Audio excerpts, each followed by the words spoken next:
നമസ്കാരം. സോഡിയാക് മീഡിയയിലേക്ക് എല്ലാ പ്രേക്ഷകർക്കും സ്വാഗതം. 2026 മെയ് മാസത്തെ മൂലം നക്ഷത്രക്കാരുടെ നക്ഷത്രഫലം എന്താണ് ഈ മാസത്തിൽ നിന്നൊന്ന് പരിശോധിച്ച് നോക്കാം. മൂലം നക്ഷത്രം എന്ന് പറയുമ്പോൾ ധനുക്കൂറാണ്.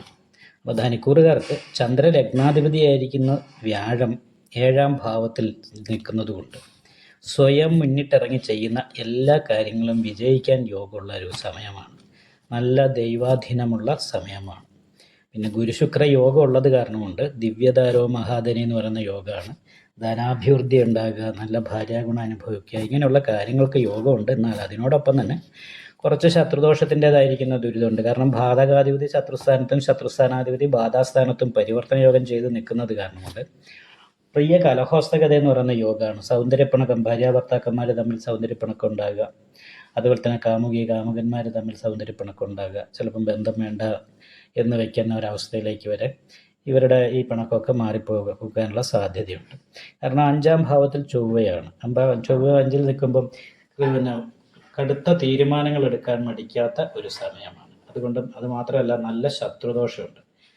ശത്രുസ്ഥാനാധിപതി ബാധേശ ശത്രുനാഥന്മാർ തങ്ങളിൽ കൂടുതലും ദൃഷ്ടിയിലും അന്യോന്യം ക്ഷേത്രം മാറിയിട്ട് നിൽക്കലും ശത്രുദോഷം പറയുന്നത്. ഇവിടെ ബാധകാധിപതി ശത്രുസ്ഥാനാധിപതിയും പരസ്പരം ക്ഷേത്രം മാറി നിൽക്കുന്നത് കാരണം പ്രബലമായിരിക്കുന്ന ശത്രുദോഷമുണ്ട്. നിപുണായോഗത്തോടു കൂടിയിട്ടാണ് ശത്രുസ്ഥാനാധിപതി നിൽക്കുന്നത് എന്ന് പറയുമ്പോൾ നമുക്കറിയാവുന്ന രീതിയിലുള്ള ശത്രുദോഷം തന്നെയാണ് നമ്മളെ ബാധിക്കുക എന്ന് പറയുന്ന ഒരവസ്ഥയാണുള്ളത്.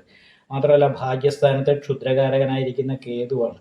അപ്പോൾ കേതു ഭാഗ്യസ്ഥാനത്ത് നിൽക്കുന്നത് കാരണം കൊണ്ട് ഭാഗ്യത്തിന് കുറവുണ്ടാകുക എന്ന് പറയുന്നൊരവസ്ഥയാണ്. അപ്പോൾ ഇടയ്ക്കിടയ്ക്ക് ഭാഗ്യത്തിന് മുടക്കം വരിക, ഭാഗ്യത്തിന് മുറിവ് സംഭവിക്കുക എന്ന് പറയുന്ന ഒരു സാധ്യതയാണ്. അപ്പോൾ ഭാഗ്യക്കുറവിൻ്റേതായിരിക്കുന്ന ഒരു വിഷയമുണ്ട്. ഭാതൃഗത ശൗര്യം എന്ന് പറയുന്ന യോഗമുണ്ട്. സഹായിക്കേണ്ടവരുടെ പെരുമാറ്റം അപ്രിയമായിട്ട് തോന്നാൻ സാധ്യതയുള്ള സമയമാണ്. പ്രതീക്ഷിക്കുന്നവരിൽ നിന്നും പ്രതീക്ഷിക്കുന്ന രീതിയിലുള്ള സഹായം കിട്ടാതെ ഇരിക്കാനുള്ള സാധ്യതയാണ് കൂടുതൽ. അത് മാത്രമല്ല, 4ാം ഭാവത്തിലാണ് ശനി സഞ്ചരിക്കുന്നത്. അപ്പോൾ കണ്ടകശനിൻ്റെ ഒരു ദോഷമുണ്ട്. അപ്പോൾ അത് കാരണം വളരെ ഉത്സാഹത്തോടു കൂടിയൊക്കെ പ്രവർത്തിയെടുത്താലും അതിൻ്റെ ഫലം കിട്ടുന്ന സമയത്ത് പ്രതീക്ഷിക്കുന്ന പ്രതിഫലം കിട്ടിയില്ല എന്ന് വരാനുള്ള സാധ്യതയുണ്ട്. വീട് വിട്ട് നിൽക്കാൻ ഇടവരാൻ യോഗമുള്ള സമയമാണ്.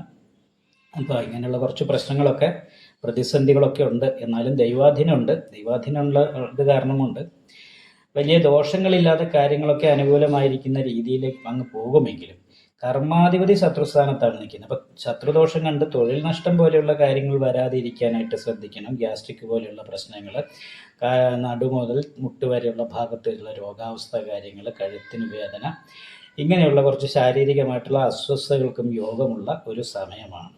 അപ്പോൾ അത് കാരണം ശത്രുദോഷ പരിഹാരം നല്ല രീതിയിൽ ചെയ്യുക. ഗണപതി ഹോമം ചെയ്യുക, ശിവക്ഷേത്ര അഘോര പുഷ്പാഞ്ജലി, നെയ്വിളക്ക്, ഭാഗ്യസൂക്താർച്ചന മുതലായിട്ടുള്ള വഴിപാടുകളൊക്കെ ചെയ്തിട്ട് നന്നായിട്ട് പ്രാർത്ഥിക്കുക, നാഗപൂജ ചെയ്യുക.